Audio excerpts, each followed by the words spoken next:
Lads, lasses, people with glasses, and of course, all those in between. My name is Dexter, and welcome to my lab of, well, for now, the sitting room sofa. And today, I know this is kind of my first video, I have a WGP Orracle that I'm planning to rebuild. Now, I've just received this today, and I'm not totally sure what I think of it. Now, I'm familiar with autocockers, and I've got a couple of oracles anyway. But, and I've worked on autocockers before that are in bad condition. And I'm not saying this one is, because it's not, or at least it doesn't appear to be. But it's not in as good a condition as I would have hoped. Now, I did buy it as spares or repair, but it was advertised as working before it was dismantled, which, when I say dismantled, I've actually received it as a pile of parts. To give you a quick oversight of what I mean by that, this appears to be mostly trigger parts. Apart from this bag here, which is a beaver tail, trigger, the bolt pin, banjo bolt, and a couple of other little bits. But in this pot I have trigger grips, the Noid cover, the board, which apparently is an E1 board, so not brilliant, but it's going to shoot, hopefully. The Noid itself, a tickler LPR, and a whole load of other stuff. Some hose and stuff in there, and screws, springs, all that sort of good stuff. Like I said, just a quick sort of oversight. Now, what did I mean by, it's not in as good a condition as I would have hoped? Well, a few of the smaller parts appear to have been painted by hand, or, well, spray painted by hand, such as, now this is an Evo LPR, and the top of it, nice colour green, but, as I said, appears to have been painted by hand, or spray painted, as the black of what it previously was appears to be shown through, and there is also a few blobs on the paint. Telltale sign of spray painting. Anyway, so why is he painted it green? Well, to match the dip that's been done on the gun. Now, granted, the dip itself is actually quite cool if it had been done a bit better. And what do I mean by that? Well, there's two parts that are very specific on this where you can see the best. In fact, I was going to start with the body, but I'll start with the barrel instead. Now, this is a WGP barrel, 689 back, and this is the dip that's been done on it. Now, from a distance, it kind of looks like a green, sort of like a green and black camouflage. But up close, I'll try and get that there, it is skulls.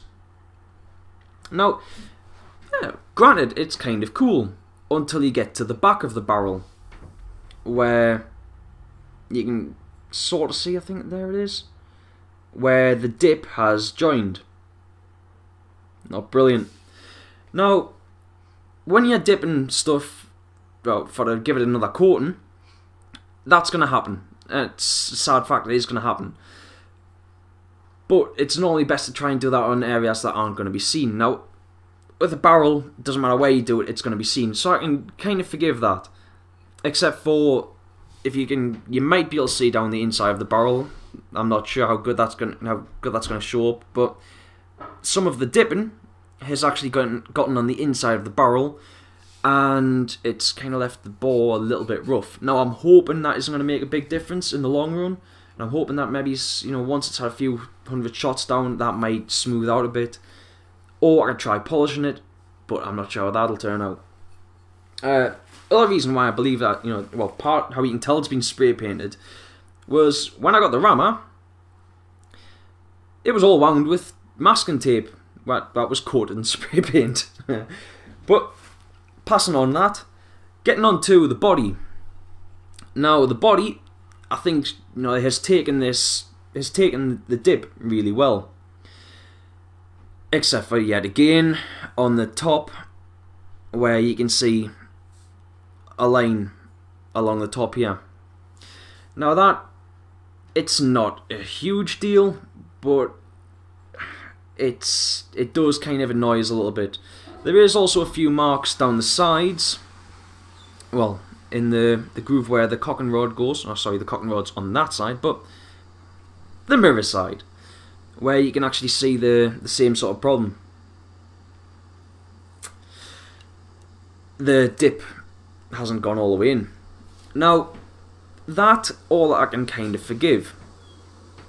What I can't forgive is this, when it was dipped, hasn't been completely dismantled. Now, that, it's kind of annoying for me. If you look in where the high pressure reg adapter, you might be able to see that there. I'm really kind of hoping you will. I'll try and get right up close on the camera there. There's rust inside there.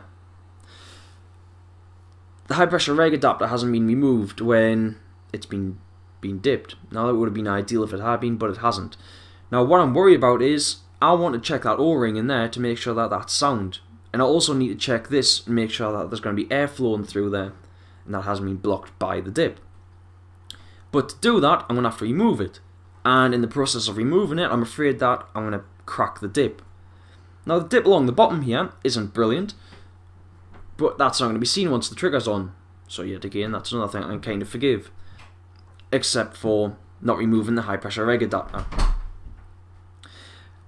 The other big issue, now because it had an Evo LPR on it, I'm hoping,